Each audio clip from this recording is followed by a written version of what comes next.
Welcome to Spiritual Healing and Psychotherapy. My name is Mary, or officially Dr. Mary Patricia Quinlivan, and this podcast is all about whole healing physically, emotionally, psychologically and spiritually. And we do that by being willing to see ourselves with gentle honesty and great compassion, and also by aligning with our inner spirit, our inner wisdom, and also the spirit within nature, Mother Earth. And as we align with this, we learn deeper love, deeper wisdom, and it brings blessing. It brings healing to us, to those around us, and Mother Earth.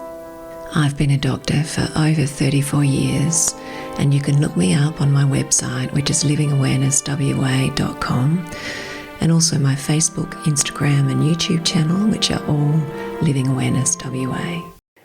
So now I'm just going to dive into this episode on how we heal self-sabotage. And it's not by being very frustrated with ourselves and annoyed with ourselves, which is what we usually are. And in fact, it's by being really patient, really compassionate, and really gentle. Fancy that. And really by being honest, by first of all seeing it, and I just want to acknowledge all of you because, to be honest, if you're listening to this podcast, you're already starting to see it. You're already recognizing that we can get in the way of our own healing, that we can sabotage it or resist it. So, that's the beginning. You're already on the way of healing it. And then it's a matter of bringing in real patience, real compassion, and letting the movement forward be gentle and slow, and even allowing a few backward steps here and there, So I'll just start with that. And then it might be good to describe the really core reason why we do sabotage our healing or resist our healing. I'll give you the core reason, even though for most of us, that remains unconscious.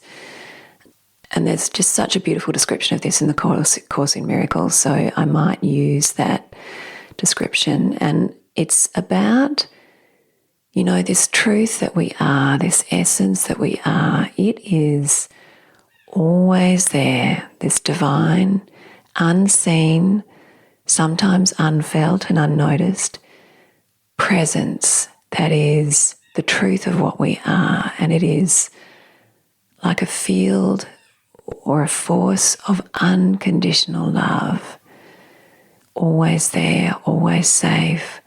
We are whole in that. We are one in that. We are perfect in that. We are entirely worthy. And that field, that essence is always there. This experience that we are having is like a dream. We believe ourselves to be separate from that essence that is God. We believe ourselves to have separated from that. And because we think we've separated from that, we have this core guilt, this core unworthiness, as though we deserve punishment, as though as we start to re-enter or attempt to re-enter that light, that love, that we're going to be punished. And the truth is, we have never separated. This separation, this experience is a dreaming. It's not really real. So even though our brains do all sorts of conniptions and we judge ourselves because we think we've, made mistakes, we've hurt other people, we've done bad things, we've usually had parents also that have core unworthiness and they may have projected that on us. And so we're moving around with this real sense of we're unworthy, we're not enough, we're guilty. And that breeds immense fear that we're going to be rejected by love, that we're going to fail, that we're not supported, that we're separate. So this is the reason why we sabotage ourselves because we're terrified. We're terrified of our light. We're terrified of love. And in fact, I might just read, actually, I just want to say before that, but there's no reason to be terrified because we actually have never separated. And that loving, divine, permanent, safe, whole essence that we are, it's always there. It's there right now, holding you, within you, all around you. You are it. We just don't realize it enough. That's all. So I'm just going to read this beautiful passage from the Course in Miracles to sort of reinforce that a little bit more. Just have to put my glasses on for this, so excuse maybe a little bit of noise. This is from chapter 18, The Passing of the Dream. As the light comes nearer, you will rush to darkness, shrinking from the truth, sometimes retreating to the lesser forms of fear, and sometimes to stark terror. But just to encourage you, I've got to read this bit. But you will advance because your goal is the advance from fear to truth. So, we are all going to get there because, those of you that are listening to this, you're already committed. You're looking for truth. So you're going to step through this fear. So in many ways you can relax and let yourself be a bit more. And I just want to add in this beautiful bit. Truth has rushed to meet you since you called upon it. And that bit, makes me want to cry. It's like God is, there's no registration that we've sinned. We are innocent. That love is rushing to meet us. The minute we start to open to it, it's going to be there. That's what I'm feeling now. That's what's running through me. And just to add, it says, so the truth has rushed to meet you since you called upon it. If you knew who walks beside you on the way that you have chosen, fear would be impossible. So you have chosen this path because you're listening to this, dear ones. And if you knew who walked beside you, those beings that are already resting in the light, Jesus, Buddha, Isira, other spirits that I know I'm aware of and many of you are aware of too, that they are there holding your hand literally. So let yourself be comforted by that. And even when you are sabotaging yourself and busy judging yourself and being frustrated, that love, that unconditional love is still there, holding you, with you along the way. So I've talked about the core reason as to why we do resist our healing, and it is that we are afraid of love, we are afraid of the light. But I know that for many, and for me for many years, I didn't understand that. And in fact, I used to hear that saying, we're more afraid of our light than our darkness, and I didn't get it. But, I've experienced it now. And, it was in that moment in 2017 or early 2018 when I was first awakening to the light with Isira on retreat. And literally, I could feel the light within her emanating, welcoming me, drawing me in. And I was so terrified. And I had so many negative thoughts towards Isira, even murderous thoughts, which she later told me was normal. And I just had to witness them and slowly let myself sink into that light. And it is still, 4 years later, it's much more comfortable. I have much less fear. I understand my own worthiness much more, and I can rest in the light more easily. But it's still there. I still have ego elements that will resist, that have fear, that will want to sabotage my way. So, be patient, be kind. This is, we've all got this stuff to deal with. And guess what? The world around you is also caught in that same fear and unworthiness. So it's always going to be pulling us back. And it's why we need to do things, which I'll talk about later, that will build our sense of worthiness, you could say.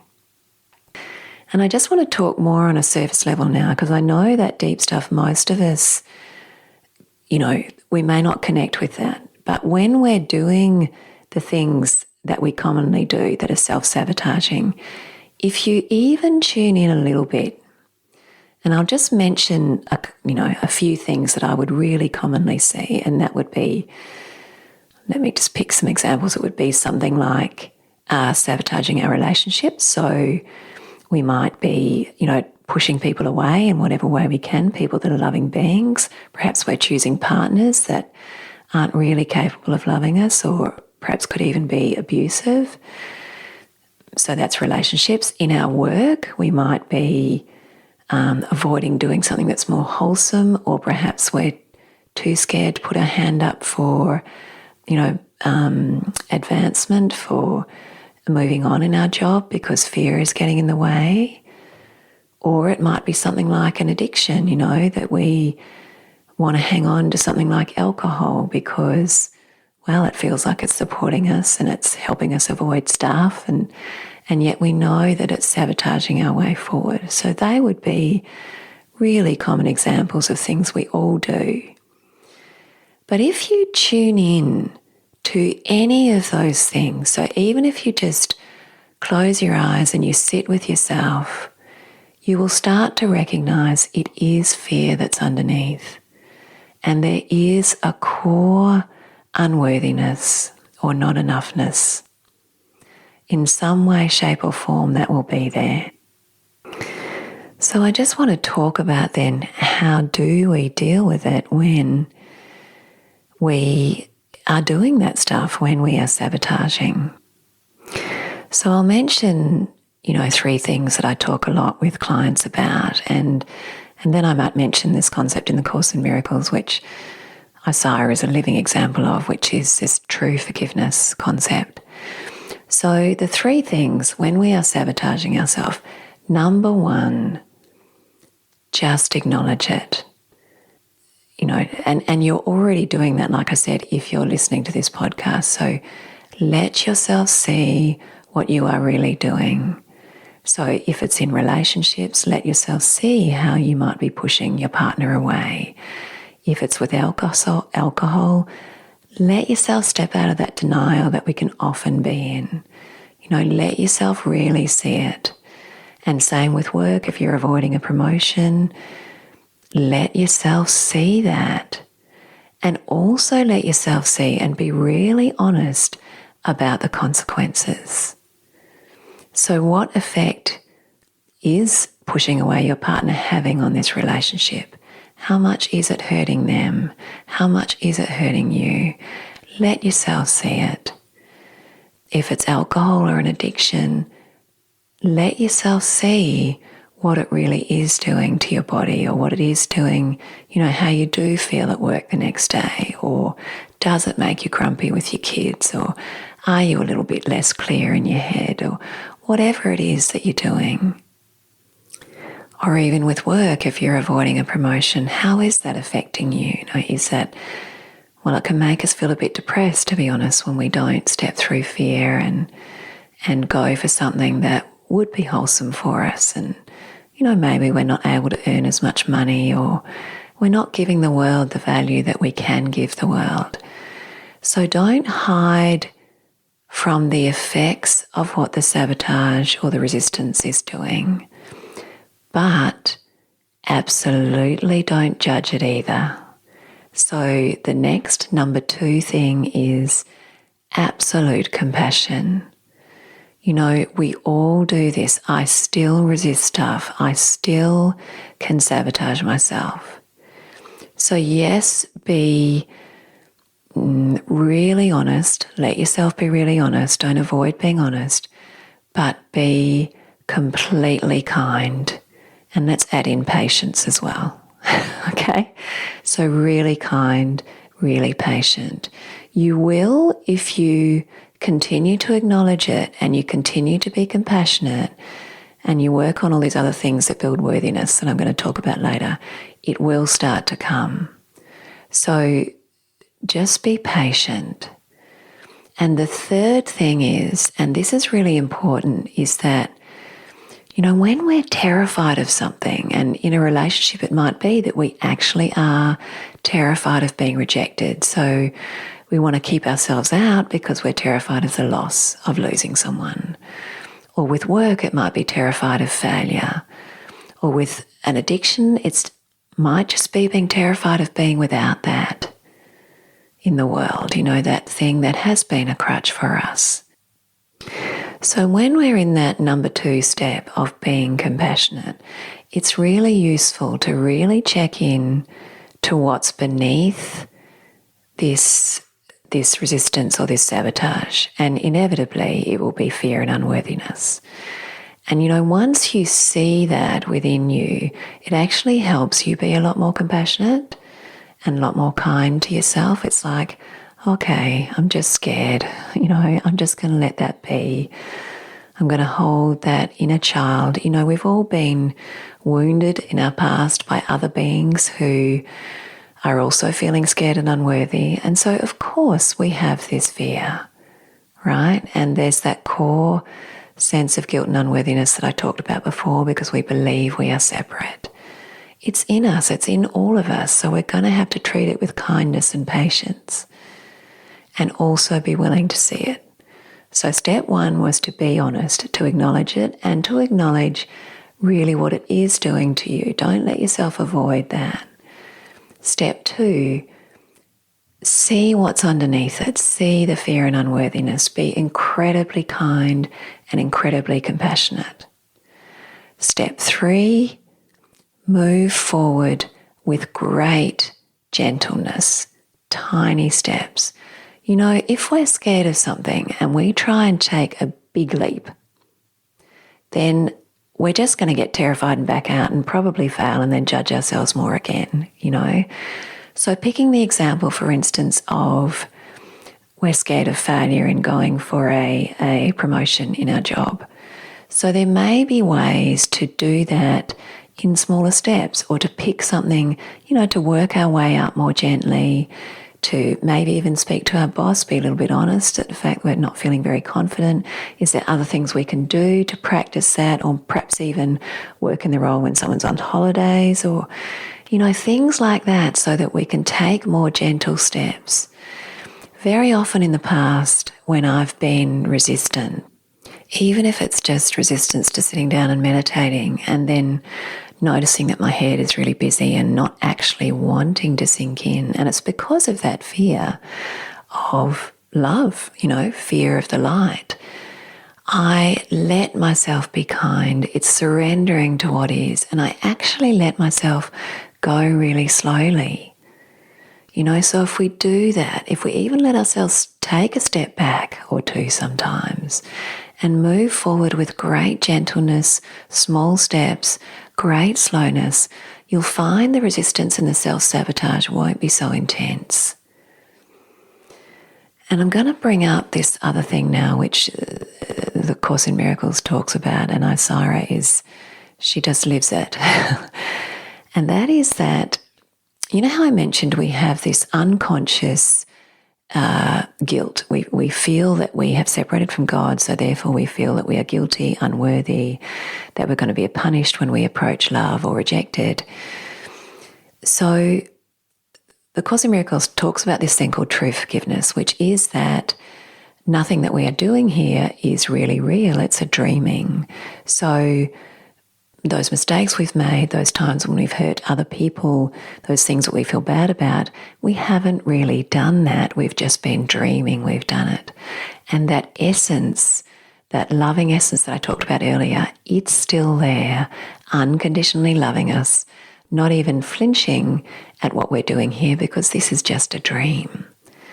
So true forgiveness is about that any situation or any person that, say, we're annoyed with or we're frustrated by, that we hold it with true forgiveness, which means we recognize it's just part of a dream, it's not really happening. That we hold, for instance, that person. So say if another person has hurt us or done something bad, we recognize that this is all a dream, it's not really happening, that that person is entirely innocent, that they are held as this Christ self or Buddha awareness, or whatever you want to call it, entirely in love, perfectly safe, perfectly whole. Or we might do that with a situation that we're struggling with, even if it's noticing that we're resisting something, or that we truly forgive it. We truly forgive that we're not really doing that, that we are still resting in truth as this Christ self, divine love. And as we bring true forgiveness to everything, what it does is it heals our unconscious mind. It makes us feel more worthy, put it that way. So as we recognize the worthiness in others, because we are all really one essence, Carl Jung called it the collective unconscious. So as we recognize that every other being is worthy, we will also recognize the worthiness in ourselves, and it will heal us. And I did this without even realizing I was doing it. And it was on that retreat with Isaro when I was still terrified of entering the light. And what I did was I used to, the person sitting next to me or around me, the people around me, I would hold them as Christ's self. And somehow, because I couldn't get there myself because of my own fear, no doubt. So, and as I did that, it enabled me to recognize that I was there too. I so clearly recognize how, as we truly hold others as divine essence, as we recognize their innocence or our own innocence in any situation, that will bring us to the light, because it will heal our unworthiness. And while I'm on that, I just want to mention all the other things that will heal our unworthiness. So it is that true forgiveness, holding everything really as Christ light, as divine love. And Isira lives this. It's why I hang around her so much. It's because I know she doesn't see me as the person making mistakes, or, as the person with, immense fear or unworthiness. She sees the divine essence, their innocence, their resting in love. And that's what pulls me towards it. And for me as a therapist, that's where I try and hold my clients, as that essence of divine love. That's what spiritual psychotherapy is all about, really. So where was I? So things that heal unworthiness. And one is, yes, this true forgiveness. Hang around beings that are deeply present, because what presence, or if they're resting in that Christ self, what they're letting you know anytime you're around presence or you're sitting in your own presence. So work on presence yourself. And by presence, I just mean being centered in this present moment, gently letting go of the busy mind, working on your breathing, working on meditation, being centered in the now. And presence slowly deepens. It might just start with moments where there's less thought and we're accessing a kind of peace or a stillness. And it deepens, it just deepens where the stillness gets deeper and deeper. Or now as I'm sitting here, I feel the flow, I feel the tingling, I feel that love, that essence of love. And so presence gradually deepens. And going back to hanging around being sort of present or working on presence yourself, that innately is going to heal your fear and your unworthiness, because presence is unconditionally loving. And then what else can you work on? So being in nature, of course, nature pulls us to presence. It's not judging us. Hang around your dog or your cat, or someone else's animal, and recognize how unconditionally they love you. Trees do the same. The earth does the same. So spend time in nature, deeply connected, shoes off, sit down, connect. That will pull you towards presence. It will heal your unworthiness. How else do we heal our unworthiness? So presence, being around beings that are present and loving, being in nature, facing yourself actually. So, you know, this self-reflection I talked about, and if we're talking about self-sabotage, you are already beings who are tuning into yourself. So recognize these patterns that we might need to change in the world. You know, and I was going to talk earlier, actually, I forgot to say that often, say for instance, where, you know, we're using alcohol as a comfort, and so very often it might not be just tuning into the fear and unworthiness, or very often it's other emotions. Quite often we might want to have a drink or a few glasses of wine or more than that because we're feeling overwhelmed, because, you know, we've taken on too much, or we're not standing up for ourselves in the world, or we're people pleasing and not saying no, or we're not being brave and expressing something to someone that we need to express. And therefore we're feeling troubled and overwhelmed. And, you know, facing our unhelpful patterns in the world, or the patterns that don't serve us, like the people pleasing, like overwhelming ourselves, or perhaps we're creating recurrent conflict, and all of these patterns will come from fear. And if we face them, you know, that and very gently and slowly and compassionately, but that will start to heal our unworthiness, because what happens when we're letting go of these layers of ego that don't serve us is that we're getting closer to our authentic self. And that's wholesome, and that's going to build this sense of worthiness, this sense of innocence. So facing ourselves with real honesty and real compassion is really important too. And another one I might just bring up, and that is gratitude. And my husband told me something beautiful about Mother Teresa the other day, and, you know, he said that her decision, or what she did every time she was faced with a problem, was to praise God and have immense gratitude.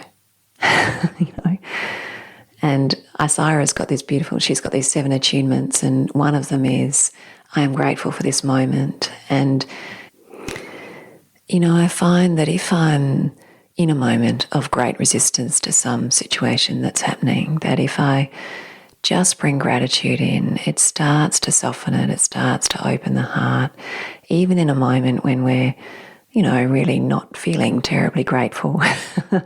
It swings us around to recognizing that somehow, in some way, this is going to be an opportunity, and somehow it can open our heart and eventually bring us closer to home. And I'll just mention too, because it really is valuable, you know, sometimes it can be so hard to find our way through the ego alone. And since I was 18, as I said earlier on, I have chosen to seek help, to have therapy.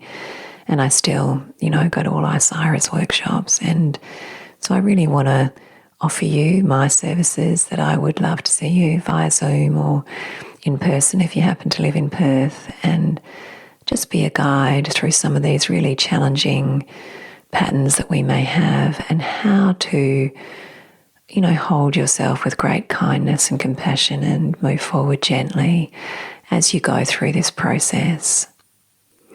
So just in summary then, be kind to yourself. We all have this core unworthiness, this core fear. We are afraid of the light. We are afraid of love. So it's very normal. Don't judge yourself. You know, yes, let yourself see it honestly, and then move forward with great compassion, understanding your fear and what's underneath. And then very gentle steps forward, very small steps forward. And then do all those things as much as you can. And, you know, when I say do the things that are going to heal your unworthiness, the truth is we all will have resistance to doing those things as well. So because they do bring us towards the light. And so really every step of the way, we just have to be patient and kind and keep applying ourselves. And there may be some things that you find easier. You might find being in nature easy. Some people don't find that easy. It might be patting the dog is easier. It might be some self-reflection or just working on presence little bit by little bit. All of those things are going to help heal our unworthiness and therefore heal our self-sabotage and our resistance along the way. And just remember that beautiful quote from A Course in Miracles, that encouraging us that we will all get there because we have started this journey. We are willing, you are willing. And remember every step of the way who walks beside you. I think that's enough for today. Thank you for being with me. It's been an absolute pleasure to share with you. And as always, I'd love you to share this podcast with friends or family or anyone you think may be interested. And don't forget to check me out on livingawarenesswa.com and all my other pages, Facebook, Instagram, YouTube, Living Awareness WA. And I highly recommend Isira, and her website is isira.com. Much love to you all.